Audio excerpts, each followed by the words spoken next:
Assalamualaikum warahmatullahi wabarakatuh. Di sini saya Pujatri Rezekia dengan NPM 1110121090 akan menceritakan cerita rakyat Pulau Sikantan.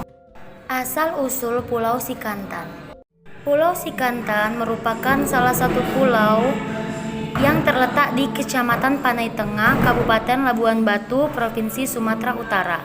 Alkisah, pada zaman dahulu kala, di tepi sebuah sungai di daerah Labuan Batu, Sumatera Utara, hiduplah seorang janda tua bersama seorang anak laki-lakinya bernama Sikantan.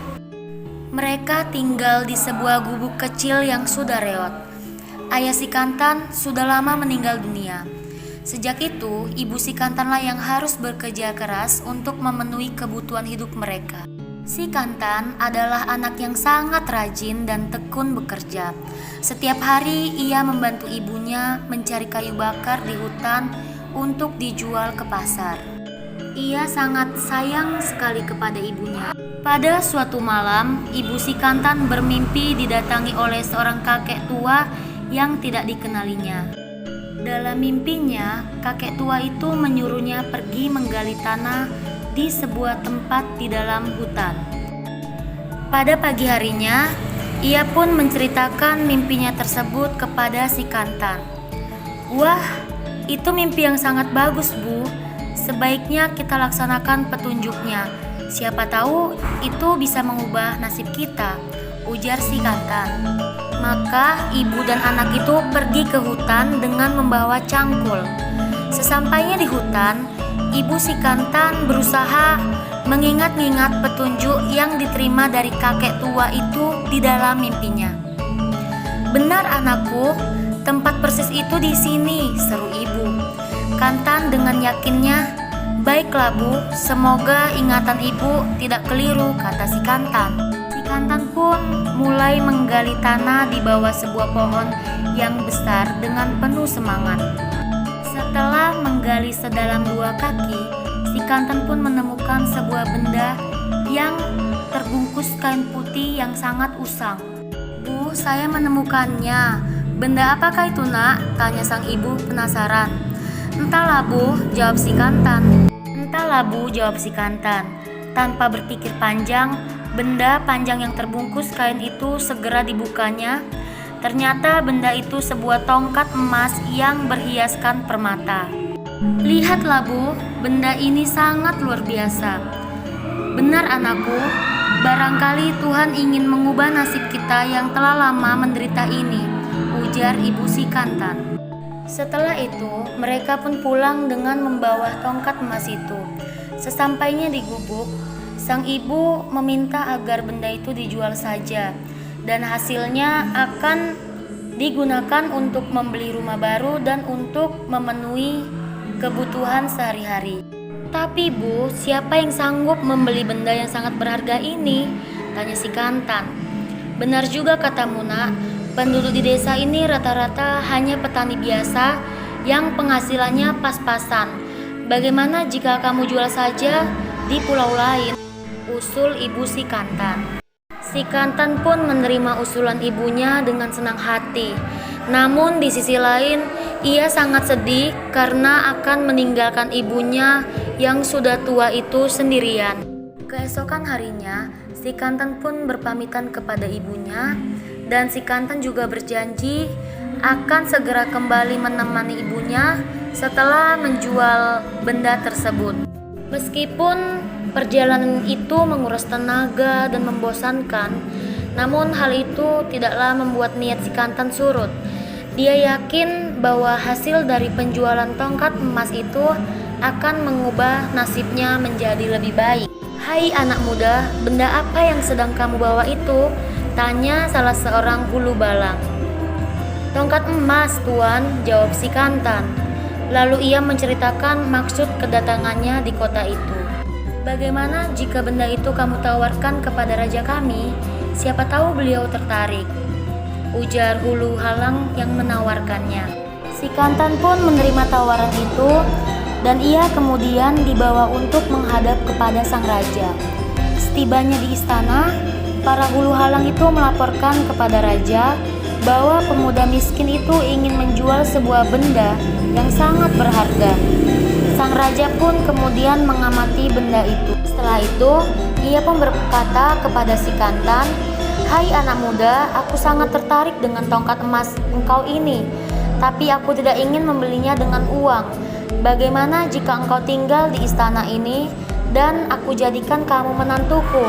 Sang raja menawarkan, "Ampun Baginda, jika itu kehendakmu, hamba menerima tawaran itu," jawab si Kantan sambil memberi hormat.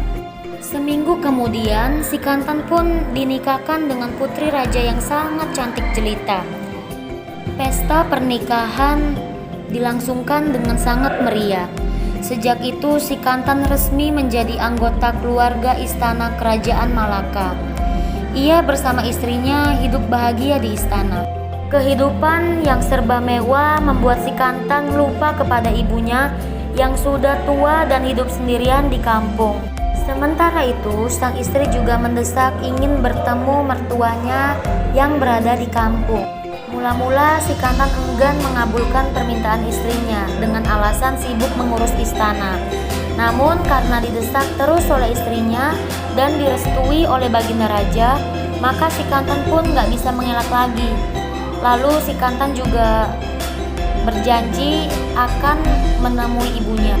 Dengan menggunakan kapal pribadinya yang besar dan mewah, si Kantan dan istrinya beserta puluhan prajurit istananya berlayar menuju Pulau Sumatera.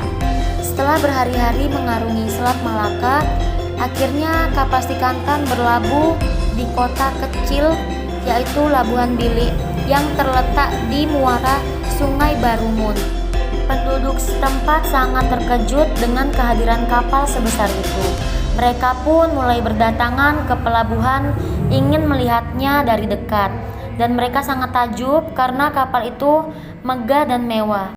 "Bukankah laki-laki itu si Kantan?" tanya seorang penduduk mengenali si Kantan. "Benar, ia adalah si Kantan, pemuda yang tinggal di gubuk di tepi sungai itu," kata seorang penduduk yang juga mengenali si Kantan. Maka tersiarlah kabar bahwa si Kantan telah menjadi kaya raya bagai seorang raja dengan kapalnya yang besar dan megah.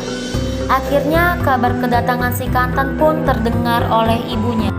Dengan menggunakan sampan, janda tua itu menyusuri Sungai Barumun menuju pelabuhan tempat kapal si Kantan berlabuh. Ia sudah tidak sabar lagi ingin memeluk anak yang sangat disayanginya. Dengan sekuat tenaga, ia menggayuh sampannya lebih cepat dan akhirnya tampaklah dari kejauhan sebuah kapal besar sedang bersandar di pelabuhan. "Jika benar kata orang-orang, kapal itu pasti milik si Kantan anakku," pikir janda tua itu. Dengan sisa tenaga yang dimilikinya, ia pun terus menggayuh sampannya mendekati kapal megah. Ketika sampan yang dinaiki sudah semakin dekat dengan kapal besar itu, ia pun segera meneriaki anaknya. Mendengar suara teriakan dari luar kapal, istri si Kantan pun bertanya kepada si Kantan, "Suara siapakah yang memanggil-manggil nama Kanda?"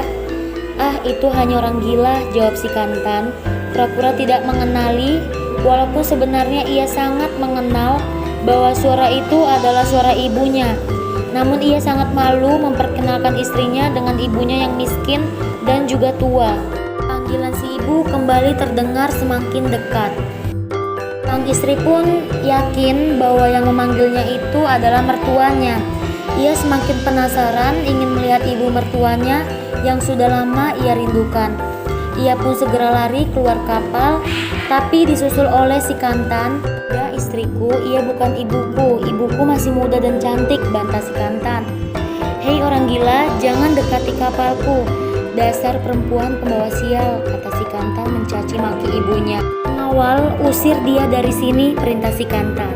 Setelah beberapa pengawal mengusir perempuan tua itu, si Kantan kembali memerintahkan pengawalnya untuk memutar haluan kapal dan kembali ke Malaka. Setelah itu, perempuan tua itu bagai disambar petir melihat perilaku anak kesayangannya yang sungguh luar dugaan. Dadanya terasa sesak, air matanya pun tak terbentung lagi. Dengan sisa tenaganya, ia pun mengayuh sampannya. Ia pun kembali ke gubuknya dengan perasaan hancur lebur. Ia sangat sedih karena telah diusir oleh anak kandungnya sendiri. Dengan derayan air mata, ia pun berdoa, "Ya Tuhan, anak itu telah mendurhakai ibunya yang telah melahirkan dan membesarkannya. Berilah ia pelajaran agar ia menjadi anak yang tahu berbakti kepada orang tua." Baru saja ucapan itu lepas dari mulut sang ibu. Tiba-tiba petir pun menyambar, hujan badai yang sangat dahsyat pun datang. Tak berapa lama air sungai Brumun pun bergulung-gulung lalu menghantam kapal si Kantan dengan bertubi-tubi. Kapal besar megah itu pun tenggelam ke dasar sungai Barumun. Seluruh awak kapal pun tidak dapat menyelamatkan diri, termasuk si Kantan dan istrinya. Setelah kapal itu sudah gak nampak lagi, suasana kembali tenang seperti semula. Beberapa hari kemudian muncullah sebuah pulau kecil di tempat kejadian itu, yaitu tepatnya di tengah-tengah sungai Barumun dan berhadapan dengan kota Barumun di Labuan Bilik. Kemudian pulau itu diberi nama oleh masyarakat setempat, yaitu Pulau Sikantan.